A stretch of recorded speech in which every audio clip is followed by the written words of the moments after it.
I'm Michael David with Eye on Sun Valley, coming to you from the Sage River Farm south of Bellevue for today's 2018 Blaine County Republicans Picnic. Let's hear from some of the state candidates for office. I'm joined by Dale Ewerson, Region 5 Chairman for the Idaho Republican Party. This is a great turnout. Tell us a little bit about this event, Dale. Well, this is our third year down at this venue, and we'd like to thank the Weisses for hosting it. It is a chance for local Republicans to gather, share some thoughts, hear from their candidates, raise some money, and leave with a positive attitude and go out and campaign and get the job done.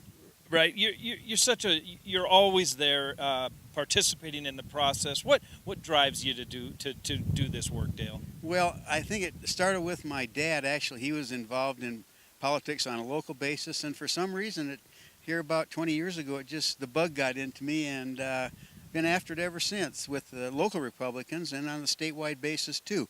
It's an energy. I find it's a passion, so I look forward to it every day, quite frankly. Right. There's some great. The local candidates are here. It's also kind of nice to have some of the state candidates here.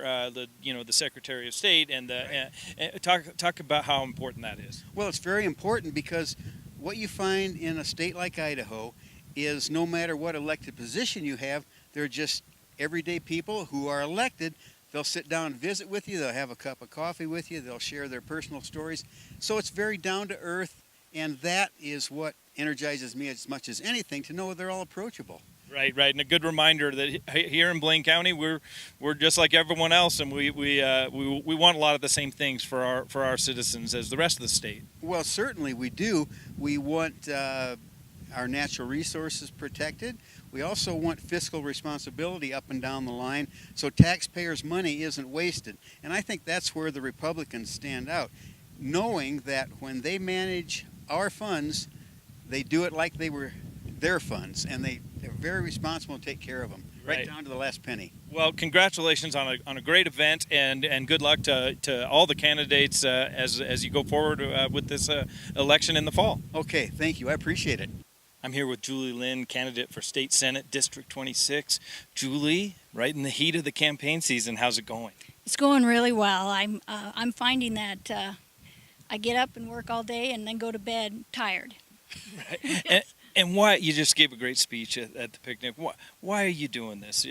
What is it that's driving you to work so hard? Well, I think it's because Idahoans deserve an opportunity to reach their dreams without overdue governance. Right. And you're a long time. Yeah. You're a long-time Idahoan. Talk a little bit about that. Well, I'm a fourth-generation Idahoan. My 3 sets of great-great-grandparents homesteaded in western Idaho near McCall and Cambridge. Right. So this is beyond a special place for you, Yes. and that Yes. provides that motivation. It does, but also I just feel like we need to help people thrive without government over-regulation, basically. Right. So how's your feel for the sense of how it's going? There's about less than 90 days until the election. Well, it's going much faster than I would like it to go. It just speeds up really fast, and but I'm having a blast talking to people and getting out and working the buffet lines and Right. and it's all been very enjoyable. I find that everybody's very friendly, even if they're on the other side of the aisle. Right. They are nice, and I think in Idaho we can work together to find common ground. I'm joined by Mick Halverson, candidate for the South County Commissioner's seat. Mick, why are you doing this? I'm 67, and it's my last opportunity to give back to the county that supported me so well for 50 years. And through a lot of prompting from a lot of close friends, they tried to run me in the last election, and I said, no, you can get somebody better. And then as the comments came from my friends just before the primary, they said, they started feeding me back my own words, and I says, all right, I'll give it a shot, because I'm here for a change, and I do care about this county. There's a lot of issues before us. And you said off camera a little bit about this isn't political. What did you mean by that? I don't think, my view on politics, period. I'm not a politician. I'm a businessman, always have been. And politics politics is something we align ourselves with, but what's killing this country right now is we've separated, and the Democrats blame the Republicans, and the Republicans blame the Democrats. And so the nation is, polarized behind these two mantras, and we don't have conversations anymore. Right. And a good conversation should be half of it should be listening and looking for new ideas. And even if you can't agree on everything, what can you agree on? And try and understand each other, where, each side is coming from. But in any conversation, try and be a good listener, and out of it should come a new idea. That's the purpose of a conversation. Great. And you've been here 50 years. What makes this place so special? Well, I was raised in Mackay, which is 30 miles by air, Yep.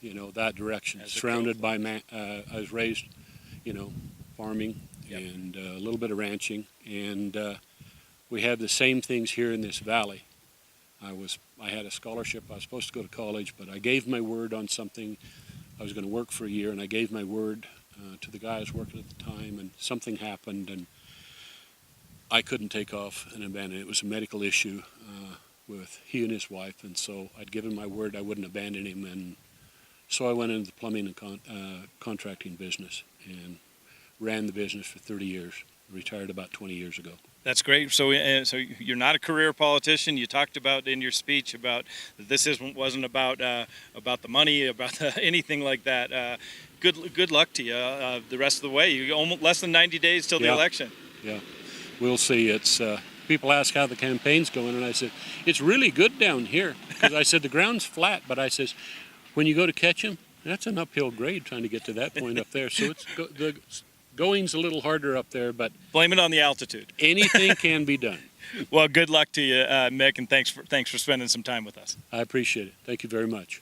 In Idaho, we are a 100% paper ballot state.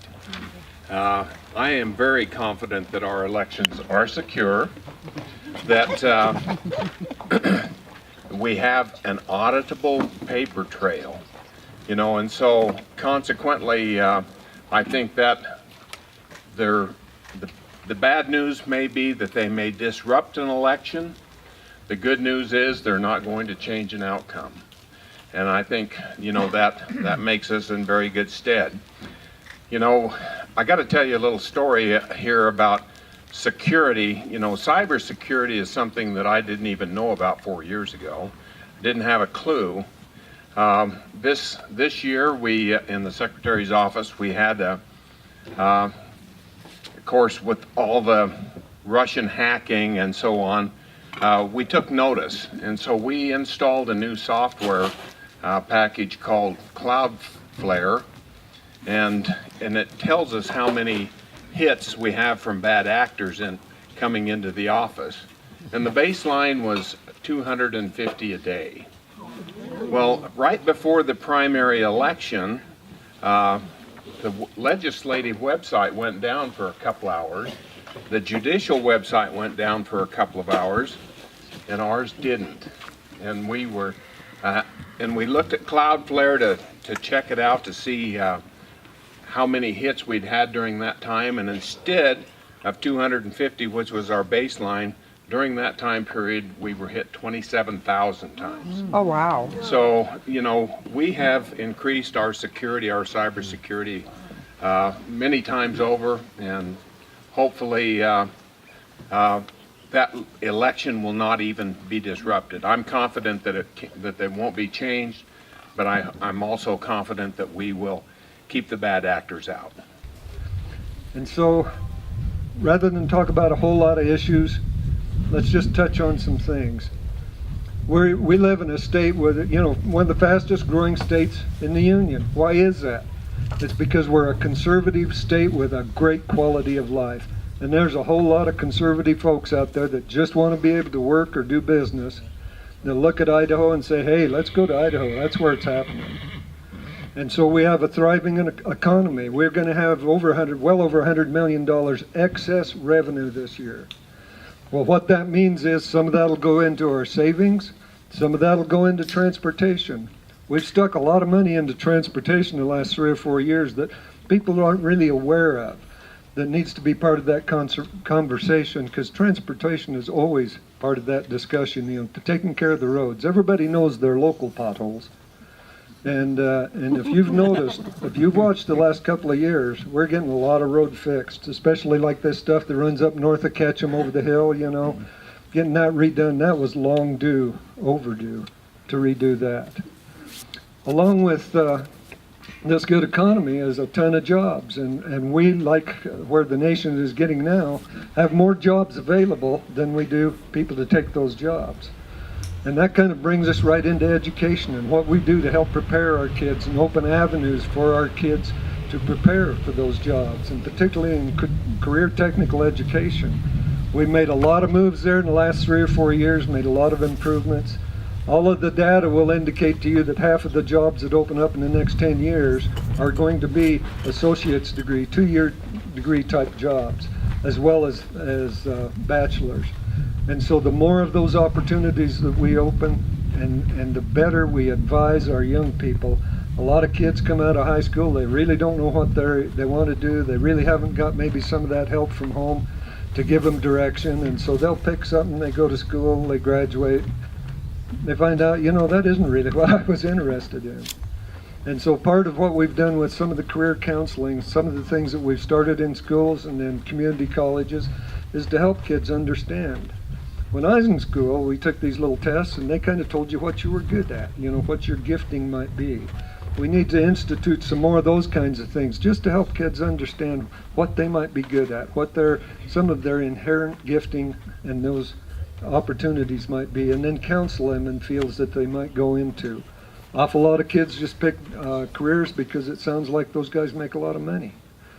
The average CTE, career tech graduate, I think we were in Pocatello talking to him that day, average 42.5. Now I'll tell you, there's a whole lot of guys with bachelors, guys and gals with bachelors that wish they were starting at 42.5. So we just need to keep these things in balance. We need to explain to these kids what the opportunities are, give them the examples, give them the encouragement, and get them going, get those jobs filled. Awful lot of talk about health care. We need market insurance. We need to talk about how to reduce the cost of health care.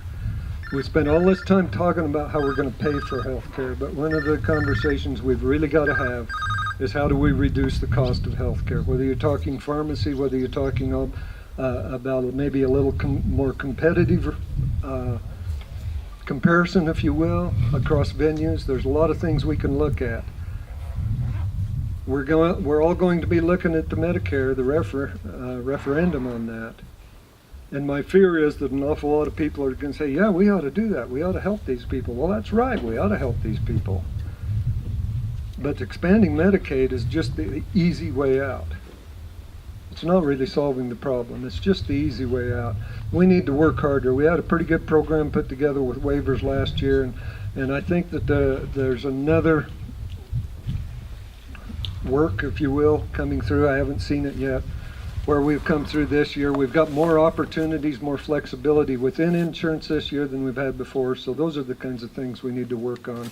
Let's work towards those answers that really provide long-term answers, not short-term answers that will probably wind up costing us more in the long run. We have the record low rates of unemployment, and the labor participation rate has increased. Look at the stock market. People who have money in the stock market are seeing great returns on their portfolios.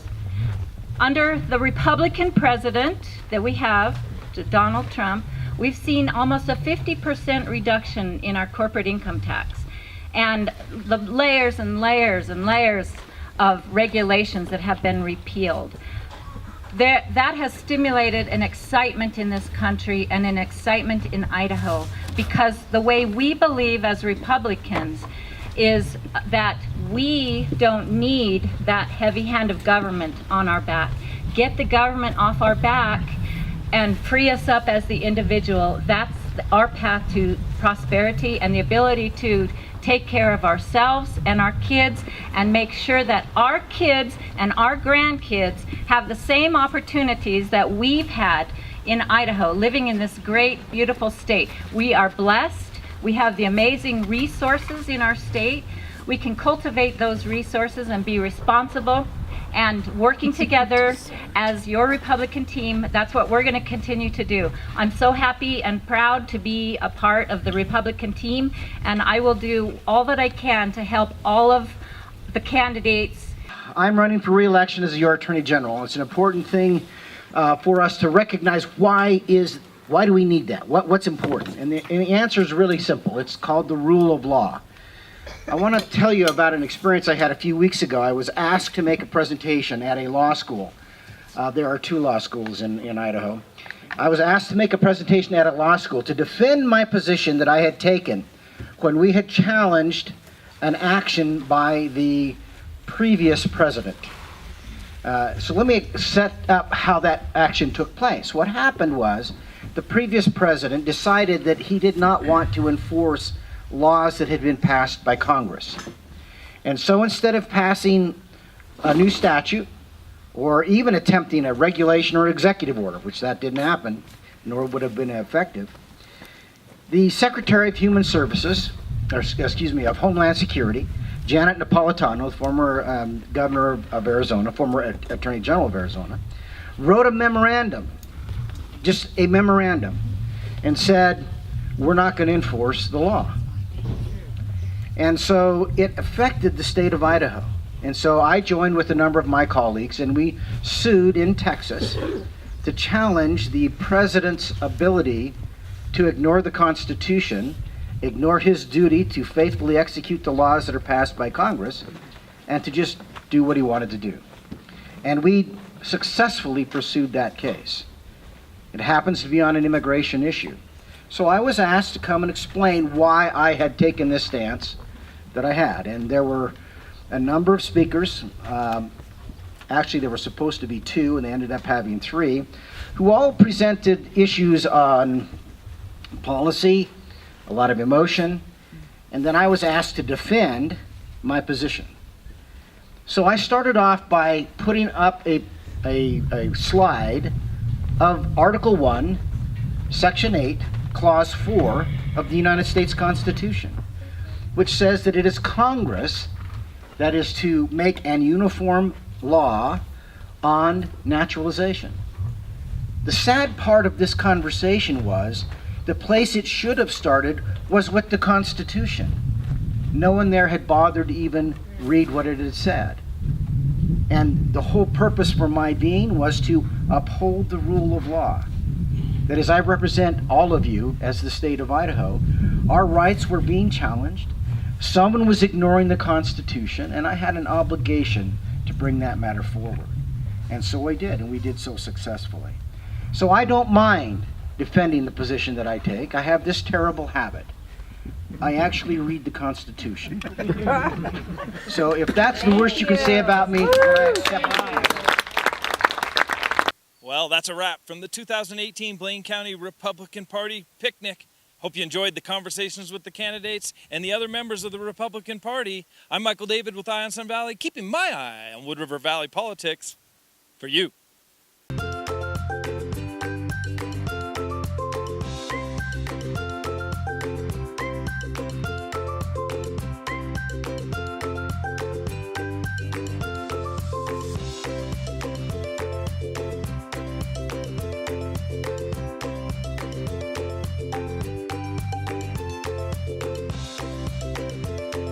Better food, better price, better service.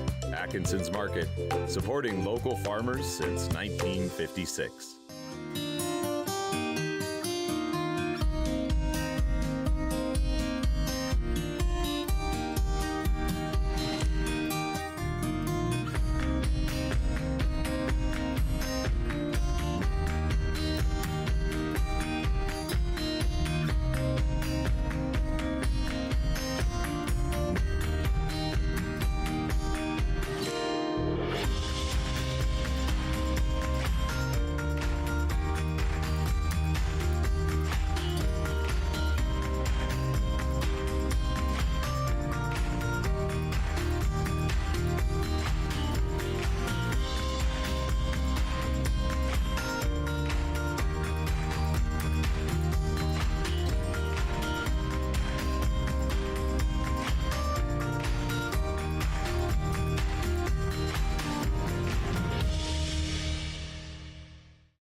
most exciting part about making custom jewelry is giving them something that's exactly what they described.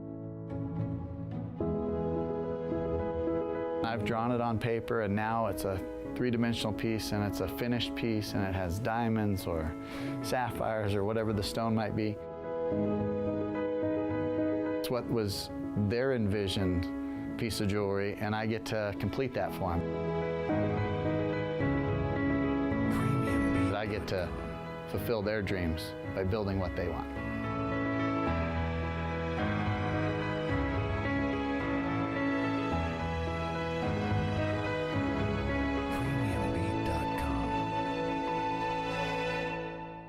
We opened in June of 1997. The premise that we wanted to serve the local community.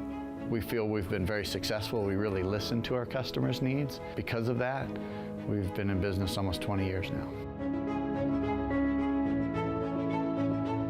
Jewelry is a very personal item, and consequently it's a very emotional item for a lot of people. It's actually more about developing relationships with your customers than the pieces itself. We get to sell the engagement ring and then be involved in the wedding sometimes, then children come into the picture and anniversaries, and so we really get to know our customers and their families and see them grow. That's the greatest part about this business, is that we really connect with our customers and develop that personal relationship. That's the rewarding part of this business too.